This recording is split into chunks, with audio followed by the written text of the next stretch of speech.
Welcome back. We have a special guest.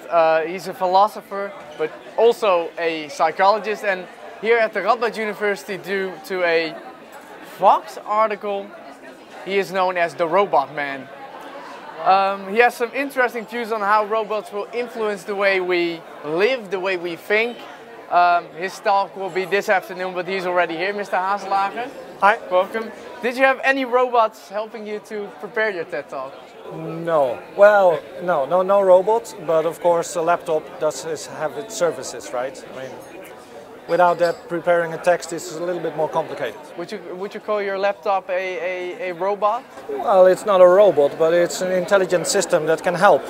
You know, finding information, in my case especially, finding information back amidst the pile of other stuff, right?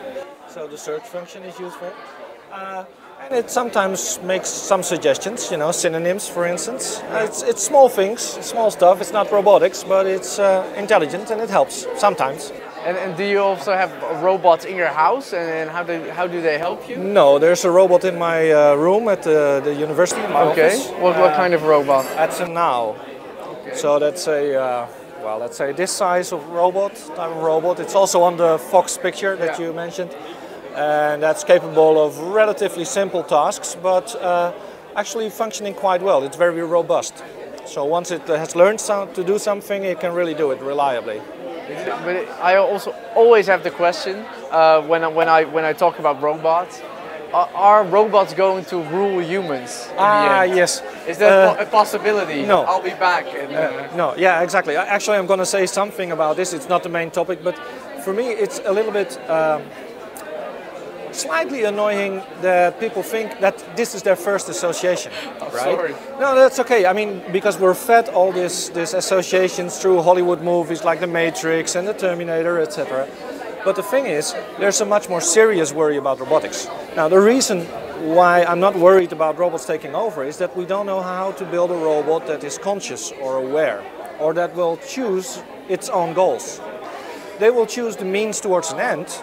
For instance, they will decide when they do the tasks that we assign them, because it's a more appropriate moment to wait maybe a little bit, etc. But we don't know how to build a system that says, and now I want to do this for myself. Robots just don't care in the same way that refrigerators don't care, right?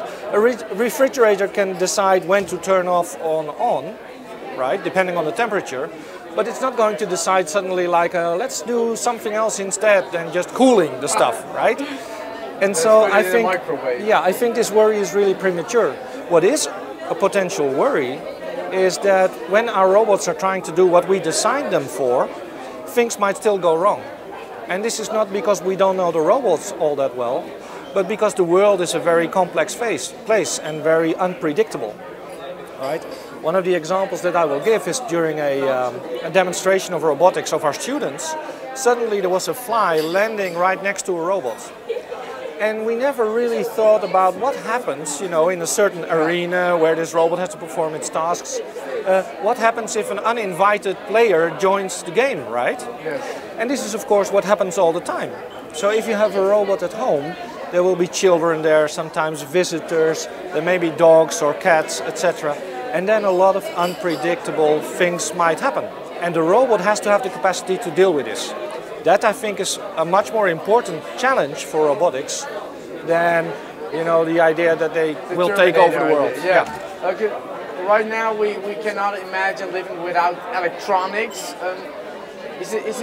Do we trust them too much? Can we do anything for ourselves anymore? Well, I think it's wise to remember the kind of ways we did things before technology. Yeah. Right. That could be useful if the electricity drops out or if we have cyber attacks, etc. I saw you just talked to Jacobs. I'm sure he told something about this. But I don't think in itself technology is something to fear. But it is something that we have to control. And at the moment we see developments going so fast that sometimes we're more dependent on the technology than is wise for us. Well, thank you for coming on the show. We have a tight schedule. I could talk about robotics. I mean, like the entire I can day. tell. Yeah. So, it has been an honor to bring you these interviews. And remember, the best way to find out if you can trust somebody is by trusting them. There's some fantastic talks coming up, so please stay tuned.